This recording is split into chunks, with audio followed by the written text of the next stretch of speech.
Merci de votre fidélité à la télévision nationale congolaise. Vous suivez votre émission de vous à moi et aujourd'hui nous avons l'honneur de recevoir M. Gévic Josué Otiléan. Il est l'auteur de la bande dessinée Jeudi Noir, lycée technique. Avec lui, nous parlerons de cette bande dessinée qui conscientise et informe un peu les jeunes sur la délinquance juvénile, sinon la délinquance au milieu scolaire. Bonjour Monsieur Otiléan, Josué Gévic.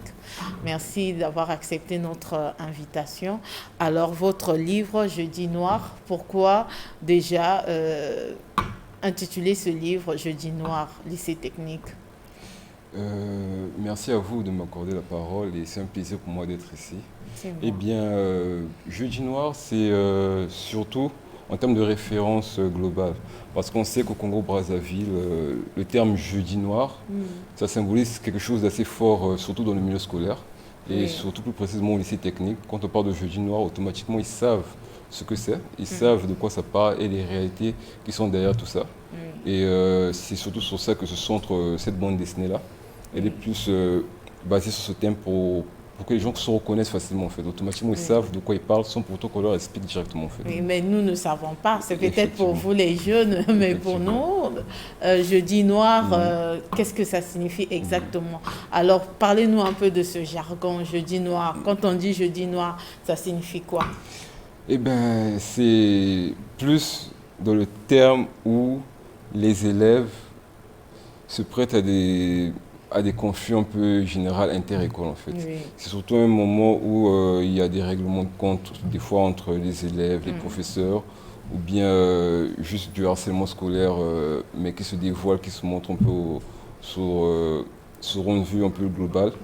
Et c'est surtout sur ça que ça se centre en fait. Ils sont beaucoup plus sur ça. Donc tout se passe le jeudi, le règlement des comptes, des conflits, ça se passe le jeudi. Vous-même, vous êtes ancien élève ou actuel élève du lycée technique? Eh bien, je suis ancien élève du lycée technique, je suis ancien élève et mon parcours scolaire a été surtout bouleversé aussi par ces événements-là. Et notamment l'histoire qui se passe à l'intérieur semble aussi une partie de mon histoire, parce qu'en tant qu'élève au lycée technique, il y a eu des réalités que j'ai traversées, surtout sur le point harcèlement scolaire. C'était très fréquent, surtout au niveau des bagarres entre les élèves, les disputes entre les professeurs, des malentendus, tout ça. Donc, pour vous, le jeudi, c'était un cauchemar pour vous. C'était un jour que vous redoutiez quand vous étiez élève. Effectivement, c'était pas évident. En tout cas, c'était pas facile. Étant donné que j'étais élève là-bas, je voulais faire ma formation, finir mes études, j'étais obligé de faire avec et essayer de m'adapter par rapport à ça. Et c'est vraiment sur ça que se centre cette œuvre-là, sur le parcours scolaire, les réalités qu'il y a là-bas. Et voilà. Oui, l'harcèlement scolaire, c'est un sujet que beaucoup des parents ignorent. Là, par exemple, vous nous parlez de Jeudi Noir, une information que nous n'avions pas, nous qui sommes parents. Mais vous osez aborder ce sujet-là dans votre bande dessinée. Qu'est-ce que vous avez voulu partager avec vos lecteurs? J'ai voulu surtout montrer la réalité qui se cache derrière ces murs d'école. Il y a certains qui voient ce qui se passe là-bas, ils voient juste de l'extérieur en fait. Ils voient qu'il y a des bagarres, ils disent que non, les élèves du lycée technique sont des petits bagailleurs, ils aiment se battre et tout. Mais on ne voit pas vraiment ce qui se passe à l'intérieur en fait. Et c'est aussi difficile pour nous de raconter ça parce que c'est des choses que nous-mêmes pouvons comprendre en fait. On peut raconter à une personne, mais des fois elle ne comprendra pas, elle se dira que vous pouvez régler la situation facilement. Alors que non, ce n'est pas forcément ça en fait. Et aussi l'indifférence des professeurs et surtout des directeurs. Ça c'était à mon époque bien sûr. Oui. Il y avait cette indifférence. Et c'est ton point de vue aussi. Oui, c'était Vous vous êtes senti abandonné un peu par les enseignants et les administrateurs qui étaient censés vous protéger en tant qu'élève. Oui, il y avait ce ressentiment-là qui était là et on était un peu, on va dire, livrés à nous-mêmes. Ça, c'était comme ça, on était un peu livrés à nous-mêmes. Mais ce qui était assez positif, ça nous donnait le courage en fait, d'affronter les choses de façon à ce qu'on ait besoin de personnes lorsqu'on a des situations. Et c'est surtout aussi pour montrer que nous faisons souvent face à des réalités qui sont malheureusement peuvent changer sur le point positif et plus souvent sur le point négatif notre avenir. Parce que, Donc les réalités qui marquent définitivement la vie d'un oui. enfant Ouais. sans que les parents puissent se rendre compte. Effectivement, c'est surtout sur ça que ça se base. Et par exemple, moi quand j'étais là-bas, j'étais au lycée technique, j'ai connu pas mal de camarades qui de base étaient venus pour étudier, faire leur formation, que ce soit en ingénierie, en informatique, en architecture. Ils sont venus pour ça principalement. Mais les années ont suivi, une année, 2 ans, après on se rend compte que c'est plus vraiment le cas en fait. Il y a eu un changement systématique, un changement qui a carrément changé leur personnalité. Ils ne sont plus vraiment comme ils étaient avant. C'est surtout l'environnement en fait, une influence qui était là, qui a dû sans doute changer leur parcours. Et c'est souvent dû à ça aussi. Et vraiment, ce livre parle vraiment de ça, d'une sensibilisation à travers tout cela, surtout sur le point de la délinquance, l'incivisme des élèves surtout. Et c'est vraiment sur ça que je me suis centré vraiment pour raconter cette histoire-là. Et en ce qui concerne les parents, est-ce que les parents ne sont pas très attentifs aussi au ressenti de leur enfant face à l'harcèlement scolaire? Oui, certains parents, je dirais oui et certains non. Parce que je dirais oui, pourquoi? Parce qu'il y a certains élèves, certains enfants qui s'approchent de leurs parents souvent, ils s'approchent des parents et expliquent la situation. Mais des fois, le parent est dans l'incapacité de faire quelque chose parce que s'il va faire une plainte, il va par exemple se plaindre soit à la direction, on va la rassurer, certes que on va gérer la chose et tout, mais après on se rend compte que il y a peut-être 2 semaines, 3 semaines après, la chose ne change pas. C'est pas vraiment le problème n'est pas au niveau de direction de l'établissement, c'est surtout au niveau des élèves en fait. Il y a une certaine mentalité qui était là, qui n'était pas positive. Et ça, les parents, des fois, ils ne peuvent pas faire grand-chose à ça. C'est pas leur faute, ils ne peuvent pas souvent faire grand-chose. Et l'enfant est souvent livré à lui-même. Mais c'est surtout à partir de là que le changement vient en fait. Il doit souvent faire un choix qui permettra de soit définir son avenir d'une quelconque manière. Et il y a certains parents qui prennent les choses en main, bien au contraire, qui prennent les choses en main, qui des fois viennent jusqu'à changer l'élève d'école et tout. Donc c'est un peu cet aspect-là qu'il y a en fait. D'accord. Alors aujourd'hui, il y a certains observateurs qui posent le problème du manque de psychologues dans nos lycées, notamment au lycée technique où la délinquance juvénile est très résistante. Pendant des années, vous parlez de votre époque. Nous aussi, nous étions lycéens, on parlait toujours du lycée technique. Aujourd'hui encore, c'est vrai que l'État essaie de trouver des voies et moyens pour essayer de dissuader les élèves qui vont pour harceler ou pour promouvoir le banditisme à l'école. Mais est-ce qu'il faut vraiment qu'il y ait des psychologues dans nos lycées? Là, parce que, par exemple, tout à l'heure, vous avez parlé du comportement qui change. Est-ce que c'est le manque du suivi psychologique aussi? Je pense que c'est aussi une partie. Ça contribue aussi à tout ça. Et je pense que... Et cette responsabilité-là, je pense, de psychologie, d'intégrer ce système-là, je pense que ce sera pratique si on sensibilisait les professeurs à ça. Mais ce ne sera pas évident, c'est un changement, c'est quelque chose qui ne se fait pas aussitôt en fait. Ça se fait pas aussitôt, il y a tout un processus derrière ça et c'est pas facile. Mais je pense que ça pourra contribuer, ça pourra fortement contribuer. Ça permettra à l'élève, lui, de se confier au prof s'il y a un souci, il se confie au prof, le prof essaie de voir comment trouver la solution. Et ça ajoute un certain réconfort en fait auprès des élèves, auprès de ceux qui se sont un peu rejetés, un peu mis à l'écart et un peu harcelés aussi, on va dire ça. Et je pense que ça serait l'idéal aussi. D'accord. Alors, vous abordez ce sujet qui vous a marqué, vous l'avez dit. Est-ce que écrire ce livre, cette bande dessinée, ça, vous dessinez d'abord, ensuite vous collez au texte, ça a été un moyen pour vous de vous défouler? Effectivement, oui. Je ne voulais pas juste écrire quelque chose que j'imagine, non. Je ne voulais pas écrire un truc imaginable. Je voulais vraiment que les gens, lorsqu'ils lisent l'œuvre, et qui se reconnaissent à l'intérieur en fait, qu'ils voient que c'est une partie de l'histoire d'une personne qui est racontée en fait. Et on va dire que c'était un moment de plaisir pour moi. J'ai beaucoup aimé écrire cette histoire parce que ça m'a beaucoup fait rappeler des souvenirs qui étaient bons, certains mauvais, mais c'est comme des souvenirs sur un parcours de la vie et c'est dans cette œuvre-là que je représente un peu tout ça, tout mon parcours en fait. Et quel est le feedback auprès des lycéens ou des anciens élèves du lycée technique? Eh bien, les élèves ont beaucoup apprécié. Ils ont trouvé l'idée très originale. Et surtout cette génération, je dirais en décembre dernier, il y a eu une exposition à l'Institut français et l'œuvre a remporté le premier prix de la bande dessinée du Congo. Et ça a surtout été un point en plus. Et au niveau les élèves ont beaucoup apprécié. C'est surtout grâce à ça aussi que ça a pu remporter ce prix-là. Ils ont apprécié ça surtout parce qu'ils se reconnaissaient à l'intérieur. Ils savaient que l'histoire, ça part du jeu du noir et d'un élève du lycée technique. Ça, tout de suite, nous, on valide. Nous, on se reconnaît à l'intérieur, on sait que ce qui se passe là-bas et tout, ce qui sera raconté à l'intérieur sera sans doute notre réalité, nos quotidiens.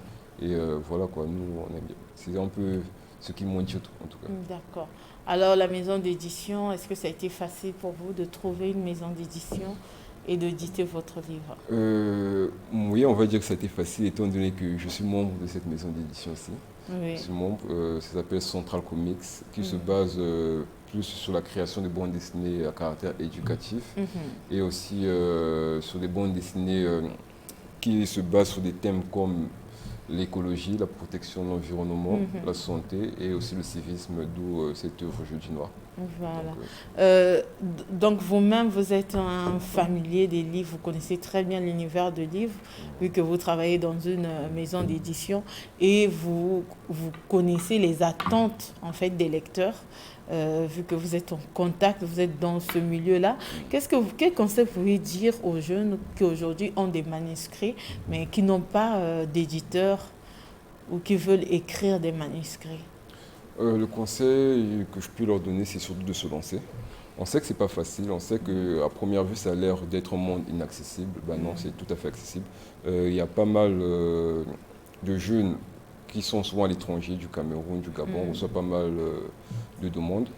Mais ce que je peux dire aux jeunes Congolais, ceux qui ont un projet, ceux qui ont des idées, ceux qui veulent partager ce qu'ils ont vécu à travers le livre, nos portes sont grandes ouvertes et ils peuvent venir nous exposer le projet et on verra comment ce qu'on fera pour la concrétiser, faire en sorte qu'elle soit lue par tout le monde. Est-ce que vous éditez spécifiquement les bandes dessinées comme Jeudi Noir ou ou les romans, les essais aussi, d'autres genres littéraires?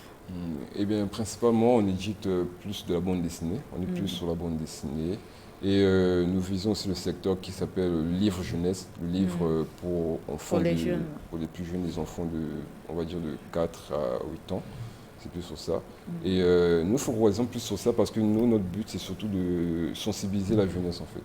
Et le plus dans le cadre de la jeunesse, c'est de les sensibiliser à travers des livres qui parlent des réalités, soit qui se passent au Congo, qui parlent de l'environnement, de la protection de l'environnement. C'est vraiment sur ce cadre-là que nous voulons vraiment fonctionner. Et c'est sur ça que nous nous focalisons, en fait. Et les dessins, vous l'avez dessiné de votre propre main ou c'est l'intelligence artificielle? Les dessins, je les ai dessinés de mes propres mains. Ça peut paraître un peu étrange, mais je les ai faits par mes propres mains. Étant donné que je suis dessinateur de base aussi, Oui. j'ai fait l'école des beaux-arts qui est à Mongali. J'étais là-bas dans les années 2016 et c'est par là-bas que j'ai eu à faire ma formation surtout. Et après cela, j'ai fait aussi l'Institut français, il y avait des ateliers de dessin. En tout cas, j'ai vraiment un parcours de dessinateur. Et c'est surtout grâce à ça que j'ai pu faire aujourd'hui, pu réaliser cette œuvre-là. Donc c'est vraiment un parcours qui est là. Est-ce que c'est important de connaître dessiner pour se lancer dans l'écriture de la bande dessinée? Pas forcément. Je dirais pas forcément. En tout cas, personnellement, c'est pas forcément obligé que tu saches dessiner. Et si tu sais écrire tes histoires, aujourd'hui, tu as la possibilité de collaborer avec un dessinateur. Par exemple, tu fais ton histoire et après, tu présentes un dessinateur. Le dessinateur, lui, peut s'adapter à ton histoire pour créer ensuite quelque chose de cohérent et avoir ensuite un résultat fini comme celui-là. C'est vraiment ça. C'est pas obligé de savoir dessiner à 100%. Oui. Alors, vous êtes passionné du dessin parce que vous êtes aussi architecte de formation. Est-ce que entre la bande dessinée et l'architecture, il n'y a qu'un seul pas? Quand on le voit sous cet angle, on dirait que c'est deux choses différentes. Mm. Pour certains, ils diront que c'est deux choses différentes. Tu fais la bande dessinée, tu fais l'architecture, mais c'est deux mondes différents et tout. Mais moi, de ma conception, je vois ça comme deux choses complémentaires en fait. Parce que l'architecture m'a beaucoup aidé, énormément aidé, parce que ça me permet d'imaginer des choses que je n'aurais peut-être pas pu imaginer tout simplement en fait. Par exemple, créer un bâtiment, faire la conception de bâtiment par exemple. Ça, c'est un truc qu'on apprend en architecture, mais qu'on n'apprend pas forcément partout en fait. C'est tout ça. Et moi, je complète cela dans mes bandes dessinées surtout. Oui, oui, parce C'est souvent ça. qu'ici, on voit aussi, hein, il y a des Il y a des bâtiments, bâtiments, il y a des effectivement. maisons et tout. On Effectivement. se croirait vraiment dans À une l'intérieur. réalité alors Ouais, qu'on est dans une bande dessinée. effectivement. Alors, où trouver votre bande dessinée, votre BD, comme vous dites, vous les jeunes? Eh bien, pour trouver nos œuvres, on a deux sports. On a des sports numériques et physiques. Sur les sports physiques, nous avons la FNAC, se trouve au casino, à l'ex-casino. Et nous avons aussi la Bibliothèque nationale, où nous avons exposé, mis ces œuvres à la disposition de tous ceux qui veulent consulter. Et sous format numérique, nous l'avons sur une plateforme qui s'appelle Africa Vivre. Et là-bas, nous avons au moins une dizaine de nos œuvres qui sont disponibles là-bas. Et là-bas, tout le monde peut se servir, que ce soit une personne qui est à l'étranger, qui est ici à Brazzaville, il peut facilement consulter. Oui. Et voilà. Est-ce que cette bande dessinée vous a ouvert les portes? Est-ce que vous pouvez dire que oui, effectivement, j'ai vu des portes s'ouvrir grâce à cette œuvre-là? Et effectivement, oui, on va dire que ça m'a ouvert des portes parce que, de un, c'est un livre qui est centré sur un thème assez essentiel dans notre société. Déjà, de un, c'est un premier pas. Et il y a des gens qui ont beaucoup aimé, par exemple, le ministère de l'Industrie culturelle a beaucoup aimé cette œuvre-là. Et il y a aussi l'ambassade de France qui a apprécié. Et franchement, pour moi, je pense que c'est un très bon pas parce que ça prouve que notre travail, le travail que nous faisons est récompensé et apprécié des gens. Et nous, ça nous pousse à avancer encore plus, surtout sur cette direction-là. Alors, quelles sont vos perspectives? Eh bien, mes perspectives, c'est surtout sur le long terme, en fait. Sur le long terme, je veux vraiment que nos œuvres, et principalement Centrale Comics, la maison d'édition, soient une référence internationale. Parce que c'est une fierté pour le Congo d'avoir une maison d'édition qui rayonne à l'international. Oui. C'est surtout l'emblème du pays que nous montrons là-bas, les réalités de notre pays, et surtout notre identité, en fait, que nous montrons dans ces pays étrangers-là. Et si eux, ils aiment cela, ben nous, c'est une fierté pour nous en fait. Oui. Et surtout une fierté pour le pays. Alors, ailleurs, il y a des bandes dessinées qui ont influencé la société et qui résistent jusqu'à aujourd'hui, comme Tintin qui a été adapté au cinéma, dans le monde des dessins animés. Mais à la base, c'est d'abord une bande dessinée. Du Kobu également, on a beaucoup. Est-ce qu'aujourd'hui, vous pensez que ce monde-là, qui au Congo, c'est encore naissant, bien que nous avons des doyens qui ont déjà commencé à travailler, qui avaient déjà travaillé à l'époque. Mais vous également, vous apportez votre pierre à l'édifice. Est-ce que vous pensez que ce domaine-là va exploser un jour au point où on va adapter des bandes dessinées congolaises au cinéma? Je pense que oui, c'est probable. C'est probable parce que la scène vous de la travaillez bande sur ça? Effectivement, nous travaillons vraiment sur ça. Nous envisageons vraiment de faire, comme vous l'avez dit, pour l'instant c'est d'abord une bande dessinée, je dis non, c'est une bande dessinée pour l'instant. Mais si nous voulons que le projet aille vraiment loin, nous voulons vraiment toucher toutes les plateformes possibles en fait, tous les sports possibles si nécessaire. Et nous voulons aussi faire une animation. Nous envisageons vraiment ça, nous essayons de trouver des collaborateurs, des personnes qui pourront nous aider, nous soutenir afin que nous puissions créer une certaine expansion de cette œuvre afin qu'elle soit connue de tout le monde. C'est surtout sur ça qu'on veut faire pour cette année 2026. Et on croise les doigts pour que ça marche. D'accord. Alors, nous sommes presque à la fin de cette émission. Est-ce que vous avez un mot particulier à l'endroit de tous les téléspectateurs qui nous ont suivis cet après-midi? Eh bien, le mot que j'ai, c'est surtout de continuer à travailler. parce que c'est le travail qui paye. Ce qui nous a amené ici, là, c'est le travail. Et même si c'est difficile au début, mais si vous avez des convictions, si vous avez des rêves, des projets à l'avenir, c'est maintenant qu'il faut les créer. C'est maintenant qu'il faut travailler pour qu'à l'avenir, ces projets-là soient réalité. C'est vraiment le seul conseil que je peux vous donner. C'est vraiment de travailler. C'est pas évident, mais... Est-ce que vous avez besoin des partenaires? Vous êtes jeune, vous avez besoin de l'appui de certaines organisations. Nous vous donnons l'opportunité, la télévision nationale congolaise vous donne l'opportunité de faire un appel à tous les partenaires, à tous ceux qui peuvent financer ou promouvoir votre œuvre. Voilà. Eh bien oui, aussi étrange que ça l'est, nous avons vraiment besoin de partenaires. Parce que c'est essentiel en fait. Si on veut faire grandir ce secteur-là, forcément seuls, nous ne pouvons pas.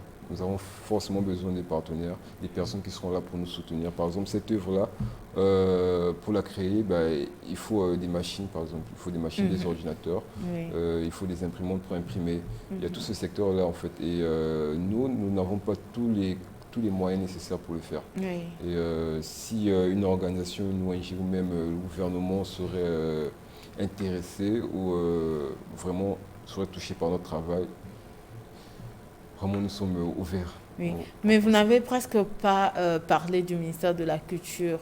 Est-ce que vous avez aussi frappé à la porte du ministère de la Culture? Oui, j'y étais, on va dire, en décembre. En décembre, j'y étais. J'ai rencontré M. Alphonse Kala, monsieur qui est très, très aimable, avec qui on a énormément discuté, surtout sur cette œuvre-là. C'était pour lui une découverte. C'était la première fois qu'il voyait ça, que des jeunes fassent des choses comme cela ici au Congo surtout. En tout cas, il nous a beaucoup encouragés. Franchement, c'est ça. D'accord. Alors, Monsieur Josué Gévic Otiléon, merci d'avoir répondu à notre invitation. Merci, c'était un honneur pour moi. Mesdames et messieurs, nous sommes à la fin de cette émission. Je vous conseille d'acheter cette bande dessinée pour encourager nos jeunes à faire encore plus pour la sensibilisation, la conscientisation de la jeunesse congolaise. Merci, au revoir.